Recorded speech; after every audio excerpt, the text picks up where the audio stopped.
Hey guys, have you ever wondered what it would be like to literally wake up next to a stranger in your bed? Well, I didn't want to know, but you know what? That happened to me anyways. This is my first story time, and if you guys want to see more, make sure to smash that like button and subscribe. I hope you enjoy. So a few months ago, I was in the middle of a month-long work trip in LA, recording lots of different videos and content for my IRL channel, and that was probably the most fun summer I have ever had, minus a few things. So I guess I should just start up a few nights before the incident. Me and my girlfriend were watching some Netflix horror series, and she was basically scared to death, getting jumpy at every little thing, so that definitely made things worse already. But we thought we heard some noises upstairs, and we weren't sure at first. You know, we just assumed like it was the house moving or like our minds messing with us. But the interesting thing was, we know that we both heard it because we both would flinch our heads towards the stairs at the same time, hinting that we both heard something. And even though we didn't say anything to each other about it, something fell off, and we both could tell that something was weird. Keep in mind, we were home alone at the time. It actually wasn't until the gate doorbell rang that we both said something about the noises. We were just kind of like, why is someone ringing our doorbell? It was probably around 11 at night, and our parents were still out, but they were on their way home, so we figured maybe it was them. Spoiler alert, it wasn't. So we wanted to assume maybe someone was just ding-dong ditching us or messing with us, but at the same time, keep in mind, our house is literally on top of a mountain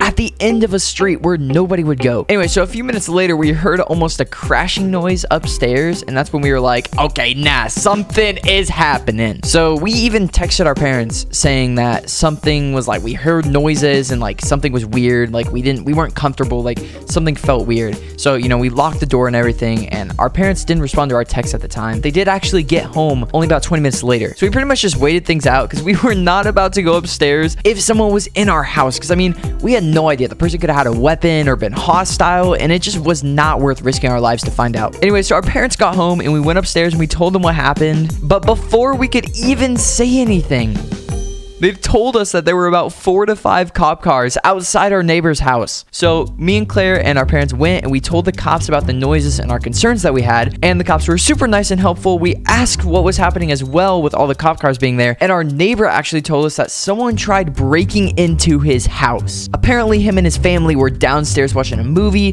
when this random guy came into their window trying to break in and just kind of like was looking at them. He went and messed with their power box. He said at the time his power box was getting some work done on it. It looked like it was normally in like this little caged off area with like a wall around it, but the actual gate was broken and was just wide open because there was something wrong with it. And after we told the cops everything about what we had heard, they agreed to check our house just to be safe, which I was super appreciative of. They were, again, super nice and helpful. But as the cops are walking into our house, this random dude comes out of nowhere, and he is just walking down the road, basically going past like towards the crime scene, and he's like looking down at the ground, talking to himself, messing with his hands. Like, it was just a really weird and like kind of off vibe, and me and Claire both had a bad feeling about it, and she immediately starts yelling at the cops. She's like, officers, there's some guy up here, like, come here. And the dude, you know, had no reaction. I mean, imagine like walking down a road, a girl looks at you and she starts yelling at the cops, oh my gosh, there's a guy right there. You know, normally a person would be like, what the heck, what are you talking about? But this dude, nah, he did not care. Anyway, so the cops came running out of our house, and they wanted to try to talk to the guy, and they were just super calm and nice to him at first, but he was pretty much like putting his hand up, like pretty much trying to push them away, or like they weren't on him, but they were just trying to talk to him. He was like, no, like he wouldn't talk to them, and he was trying to walk away and then just try like running away.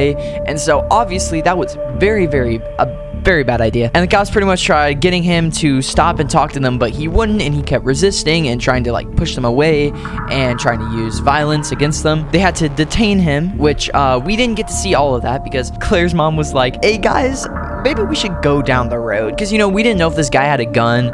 He could have, you know, done anything. So the dude, we heard him yelling at the cops saying, oh, I'm just going home, which, again, like I said earlier, our house is on top of a hill, literally at the end of the road. The only thing past our house, which he was walking past our house, is a gate that goes to a trail, and there are no houses on that trail. It is literally a trail. It is Runyon Canyon, if you guys know what that is. If you live in the LA area, you may know what that is. There is nothing on that trail. So the cops got him under control, even though he was like yelling the whole time. time. But not long after, they put our neighbor in one of their cars and drove up to the guy so that he could identify if it was the same person who tried breaking in without exposing his identity to the man. Our neighbor said it was, and so the cops detained the guy even more, obviously placed him under arrest, and we're gonna take him to the station. We actually asked the cops, like, hey, what's gonna happen to him? Because we were curious, like, this was our first time actually seeing something like this go down. The cops were like, yeah, he'll probably just get released later tonight. And we were like, what? Well, I figured maybe he'd at least be in jail for a few days or something. So that was an interesting night, but we just assumed that would be the end of it all, which it wasn't. Fast forward a couple days, I am having a great day. I went to sleep happy and everything was great. But the next morning, not so much. When I first woke up, I saw the back of some guy in my bed, literally on the opposite side of the bed. His back was facing me and I was still half asleep. So I don't know why, but I just assumed it was someone I knew. I mean, all I could see was their back, like, the pillows and blankets, everything. He was kind of covered up. It sounds so weird to say. Anyways, I said good morning. All of a sudden, the guy made like a weird grunting noise. Like when you're waking up, you're like you're stretching. And I was just like, boom, wide awake. I was like, that's not someone I know. Like that is not anyone that I know. I hopped out of bed and went to the other side just to see who it was. I was thinking maybe it's someone I know. Maybe they didn't realize I was in the bed. No, I had no idea who this dude was. And so I left the bedroom to call my dad. Dad? Yeah, there's a guy in my bed. There's a guy. Yeah, can you come down here? There's a guy in my bed. So my dad came downstairs and he was super confused as well because when I called, I had woke him up. So he was also like half asleep. But I guess hearing that there's a random stranger in your son's bed is enough to get you out of bed. So that's obviously a great thing. So this is when my YouTube mind immediately just clicked and I was like, oh my gosh, the clickbait, the views, the clickbait. So, I obviously start recording this, right when I first woke up, I wasn't thinking, oh, let me record. But after this is when I was starting to wake up. I was getting in the right mind. Okay. I just wasn't thinking straight. So I flip out my phone and I click record. I regret not recording all of it, but I pretty much recorded everything that I was there for. And my dad went up to the guy, tried kind of pushing on him to wake him up. And he was like, sir. So after this, I went upstairs and I went to my girlfriend's room. She didn't get up out of bed and open the door for me. I think I woke her up. I feel bad for waking her up, but at the same time, I don't think it was that bad of an idea considering I had just woken up to a stranger in my bed. Who knows? Maybe there's a stranger in her bed too. I later found out that the reason she didn't open her door for me after I said that was because she thought maybe the dude that broke into our house was holding me hostage and forcing me to get her to open the door. She's like, you could have been working with him. And I was like, are you serious right now? Are you serious? What if I needed to get in for my own safety? No, whatever. Leave me out here. I don't care. So I pretty much explained to her what had happened and she was just like, oh my gosh. I could hear my dad across the hall walking the dude out. I guess the guy very calmly, without being hostile at all, just left our house, which looking back, I feel like instead of waking him up, we should have just called the cops, but we didn't until way later because we eventually found out that he came back because he left his coat on our balcony. So this guy broke into our house and then came back and left his coat. Yeah, that wasn't so smart. Anyway, so fast forward again a few hours, after everything had kind of settled down and calmed down, we started realizing everything that guy had done. Now, when I had walked out of my room for the first time, I did actually notice that the fireplace was on and I thought that was weird. And I was a little confused because that was the first time we had ever turned that thing on. I mean, I didn't even know that thing did turn on, but it was on. So I guess this guy made himself at home. My girlfriend was super nice and gave me a bunch of snacks and stuff from Trader Joe's because I had never been there before. And so I had my entire couch just covered in food. And this dude ate all my food. I mean, he was in everything. He was munching and crunching and he was just going at it. And I didn't want to eat pretty much anything that he got into because, obvious reasons. But not only that, but he had a book open. I mean, this guy was reading, but not just a normal book. He was reading a book about expensive real estate, which if you don't know what that is, it's just expensive, crazy houses. And so he was probably eating his snacks with the fireplace on, reading his book, just dreaming away dang, I wish I could live here. And obviously there's some un-PG stuff that he left in my house that I'm not going to say on video, but you can use your imagination. So this guy was definitely messed up when he was talking to my dad. I could just tell because he was literally falling asleep while talking to my dad. He was like, sorry, what? Oh, sorry.